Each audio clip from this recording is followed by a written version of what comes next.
नमस्कार, सुप्रभात. मी सागर जोशी. TV9 मराठीमध्ये आपलं स्वागत आणि बुलेटिनच्या सुरुवातीलाच घाटकोपर होर्डिंग दुर्घटनेसंदर्भात एक महत्त्वाची बातमी आहे. घाटकोपरमध्ये रेस्क्यू ऑपरेशन अर्थात बचाव कार्य सुरू असतानाच पेट्रोल पंपाला आग लागल्याची माहिती आता मिळते. ही आग अखेर आता नियंत्रणात आली आहे. होर्डिंग दुर्घटनास्थळी गॅस कटरचा वापर करताना पेट्रोल पंपाला आग लागली होती.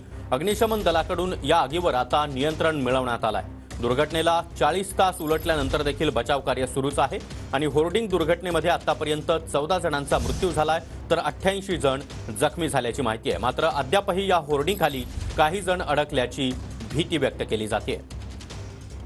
आणि या संदर्भात अधिक माहिती देण्यासाठी आमचे प्रतिनिधी निवृत्ती बाबर सध्या आपल्या सोबत आहेत. निवृत्ती, बचाव कार्यादरम्यान आग लागलेली होती, मात्र ही आग अखेर नियंत्रणात आल्याचं कळतंय.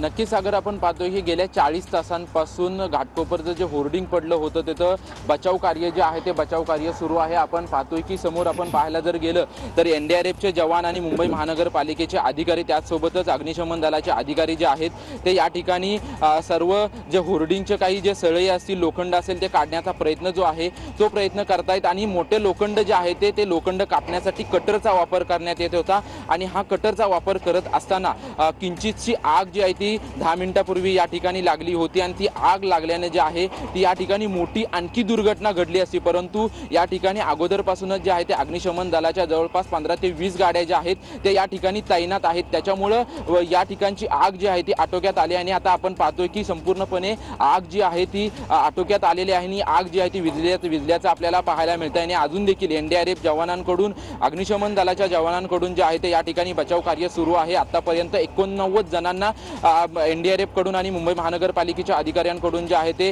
रेस्क्यू करण्यात आलेले आहे. त्यापैकी 14 जणांना जे आहे त्यांचं आतापर्यंत मृत्यू झाल्याचं आपल्याला महापालिकेकडून माहिती देण्यात आलेली आहे. परंतु हे जे बचाव कार्य करत असताना महानगरपालिकेच्या अधिकाऱ्यांना असेल किंवा अग्निशमन दलाच्या अधिकाऱ्यांना जे असेल तर मोठी कसरत करावी लागते, कारण की या ठिकाणी पेट्रोल पंप आहे. पेट्रोल पंप त्यासोबतच CNGचा गॅस पंप देखील या ठिकाणी होता आणि त्यामुळे जे संपूर्ण या ठिकाणी जो मलबा पडलाय की ज्या पद्धतीने या ठिकाणी सळई आणि लोखंड आहे ते लोखंड बाहेर काढत असताना, मोठं लोखंड कापत असताना मोठी काळजी घ्यावी लागते.